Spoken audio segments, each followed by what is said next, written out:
guys. Now in a previous video I covered the minimum amount of music theory knowledge you need in order to play jazz. And in this video we will cover the minimum practical techniques and skills you need to learn in order to play jazz. Now if you're a complete beginner and you've never touched a piano before, this will be too difficult for you. This is more for someone who can play a little bit but has never really played jazz. And we will use a particular formula that is the simplest way to play a song and still have it sound like you're actually playing jazz, rather than a pop version of a jazz standard. And the best part about using this formula is that you can apply it to any song and have it sound jazzy. But before we do that, we first need to pick a simple song. Preferably one with a chord progression that doesn't modulate to too many keys, one that uses a lot of 2-5-1 progressions, and has a simple melody. Some good examples are Fly Me to the Moon, Autumn Leaves, All the Things You Are, Mac the Knife, and There Will Never Be Another You. Now I will be using section A of Fly Me to the Moon as our example for this video.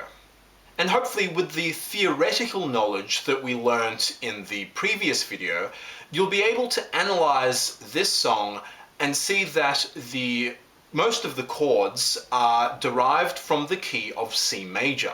So we will be able to improvise over this song using the C major scale. And we're just going to play over the top of or straight through all the chords that are not in the key of C. So we're effectively just going to ignore them and continue playing or improvising with the C major scale.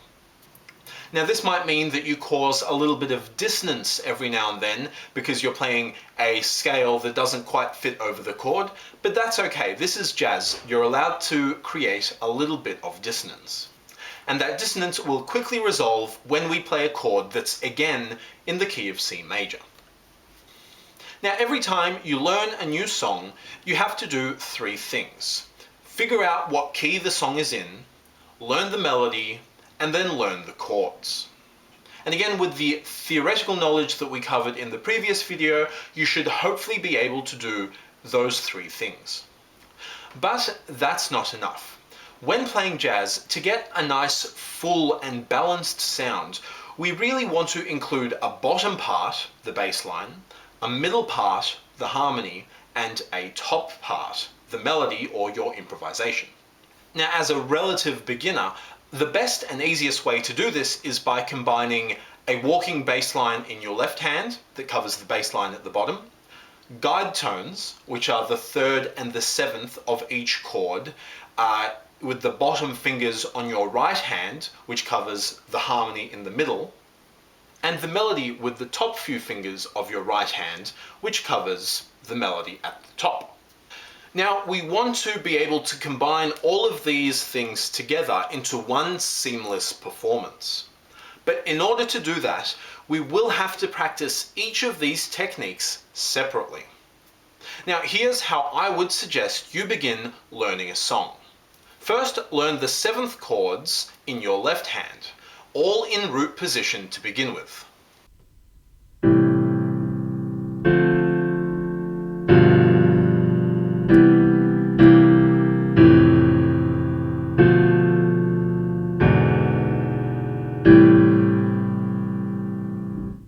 Then alternating between root position and second inversion, so that your hand isn't jumping around too much.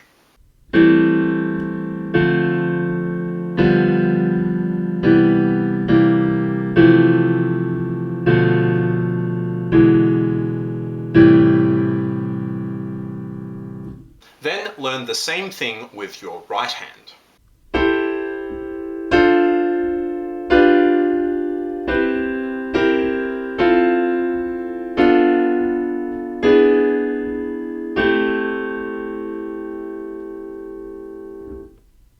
Next, learn the melody with your right hand.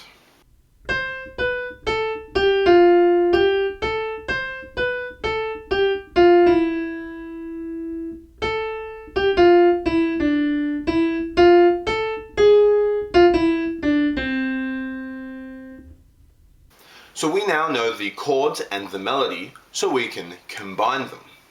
But instead of just playing the entire chord on beat 1 of every bar, we're going to play the root note of each chord on beat 1 of every bar and hold it through the entire bar, and then use the other 3 notes of the chord to comp with, or to accompany yourself with. So you're going to be holding the root note and then just kind of tapping really quickly the other 3 notes.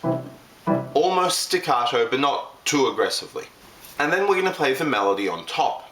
So this way we've got our bottom part, which is the root note that we're holding. We've got our middle part, which is the 3rd, 5th, and 7th of each chord.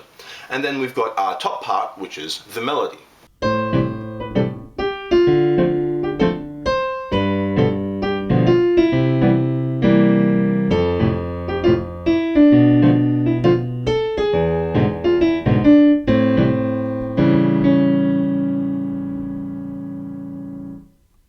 So again, that time I was playing all the chords in root position and kind of jumping around a bit. You can do the same thing, but changing inversion. So playing the first chord in root position, and then the second chord in second inversion, then root position, second inversion, and so on. So now we're going to be hitting the root note of the first chord, and then holding it, and that becomes the 5th of the second chord, because we're in second inversion.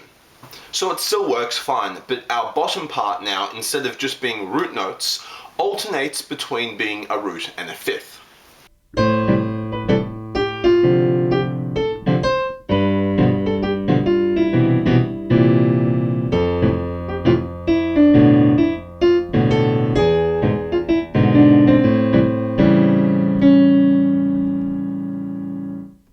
Cool, now that sounds okay, and is your absolute beginner jazz style. We're just playing the 7th chords and the melody, but we're injecting a little bit of rhythm into the chords to make them sound a bit jazzier, rather than just playing and holding them on beat 1 of every bar. Now, if that's all you can do, great, practice that until you're comfortable with it. But then continue on, because we're not going to stop there.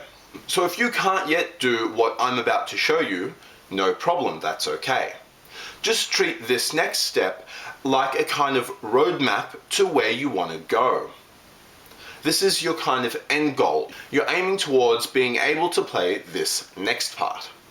Next, learn to play just the guide tones, so the 3rd and the 7th of each chord, with your left hand. Again, trying to minimize any jumping around. So try and connect the guide tones smoothly through the progression.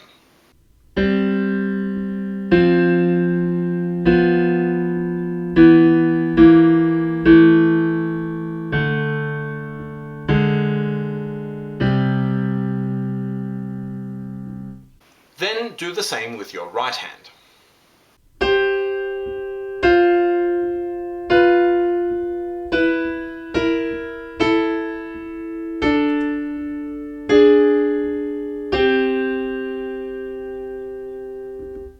Then write out and memorize a walking bass line for your left hand. Now this requires you to play quarter notes, so 4 notes per bar, and the only rules are that you need to primarily use the diatonic major scale and a couple chromatic notes when you need it. So in our case, we're going to be using the C major scale, so just the white notes. Play the root note of each chord on beat 1 of every bar, and try to just walk up and down to the root note of each chord in the next bar. So for example, Fly Me to the Moon starts on an A minor 7 chord. So we start on the note A in our left hand. And the chord in bar 2 is a D minor 7. So we want to walk up to the D, mostly using the white notes. So we start on the A and walk up. But here we've already almost run out of notes. So we can add in a chromatic note to give us one more beat, so that we can hit the note D on beat 1 of the second bar. Then from here you walk down to the G in the next bar. Right, and so on until you have a whole walking bass line that sounds something like this.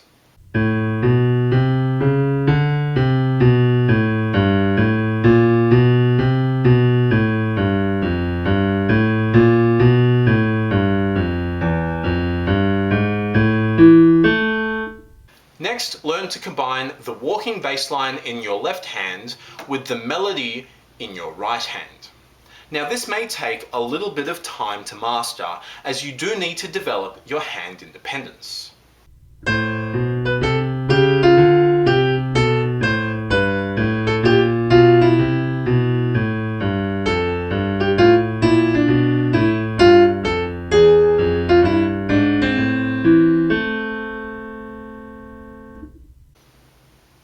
Great.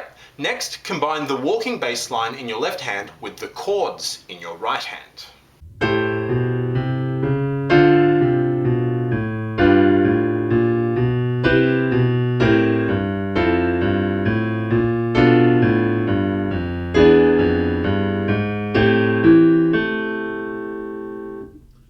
Now combine the walking bass line in your left hand with the guide tones in your right hand.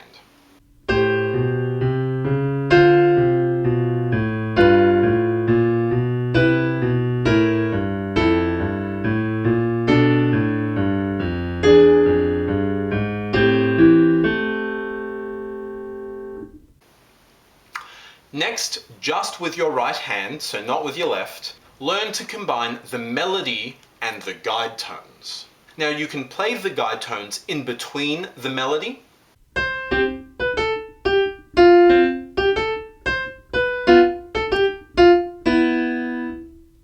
or with the melody notes.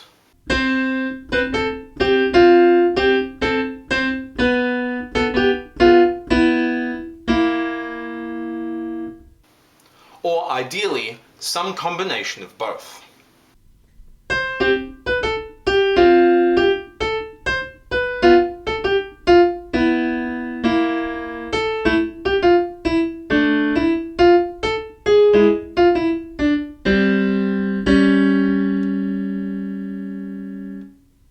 Now again, this may take you a little bit of time. And it may sound a bit complex, but literally all I'm doing is playing the melody, then hitting the guide tones, then the melody again, then the guide tones together, because the melody happens to be a guide tone. Again the melody, then a guide tone, and together again. Right, and so on all the way through the melody. Next, learn to combine the root notes of each chord in your left hand with the melody and guide tones in your right hand.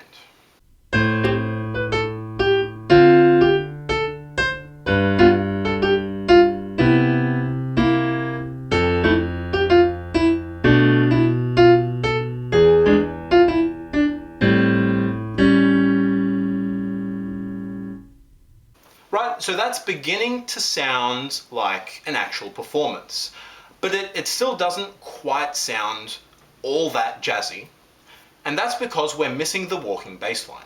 So, finally, learn to combine the walking bass line in your left hand and the melody and the guide tones in your right hand.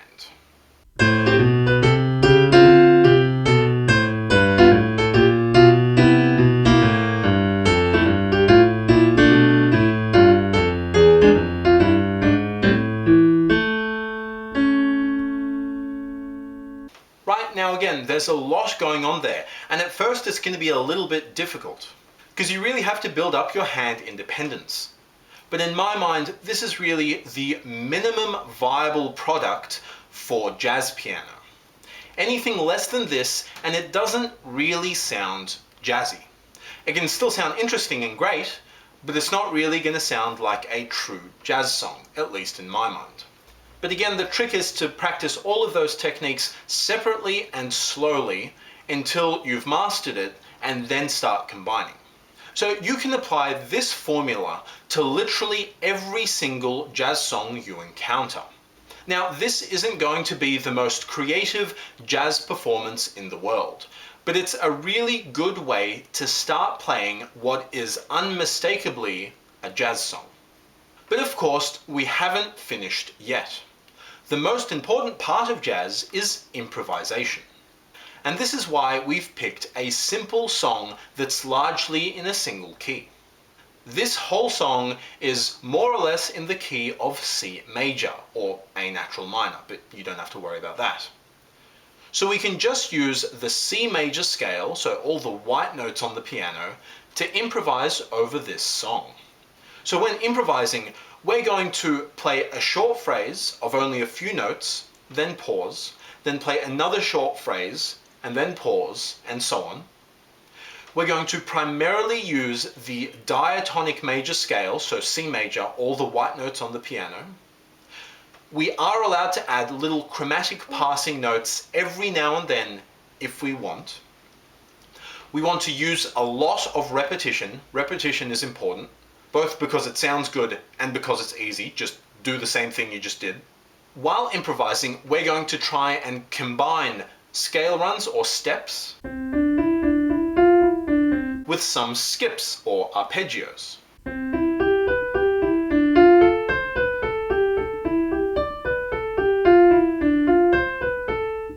And this is the hard part. We want to finish every single phrase on a guide tone that is the third or the seventh of the chord that we happen to be on at that time. Now that takes a lot of practice and you won't be able to do it to begin with. But it's really important. That way you really strongly resolve every single phrase in your improvisation to line up or to synchronize or to complement the harmony. So first we will play the chords in our left hand and just improvise in our right hand. Again, nothing too complex.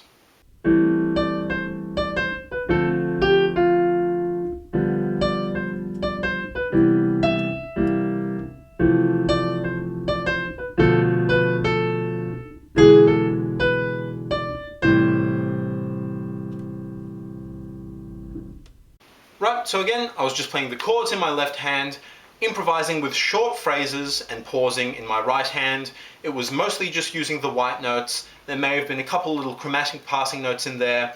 There was some repetition. I kept doing something like that.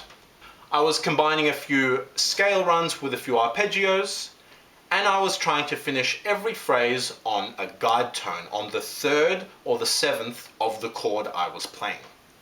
Then, when you're comfortable with that, play the walking bass line in your left hand and improvise with your right hand.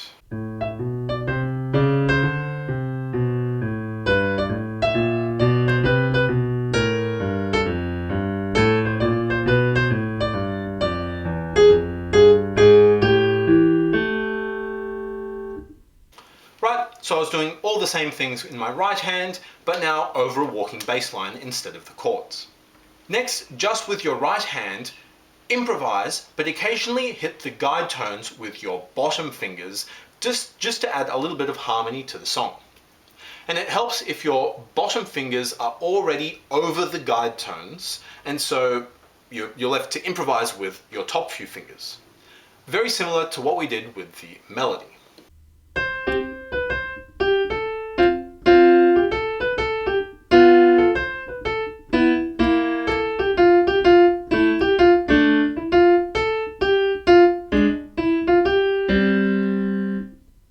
Now that we've added this in, it should be relatively easy to finish a phrase on a guide tone because you're already ready with your fingers over the guide tones the whole way. And finally, add the walking bass line in your left hand and improvise with your right hand while you play the guide tones every now and then, using all the little tricks and techniques I told you to do earlier.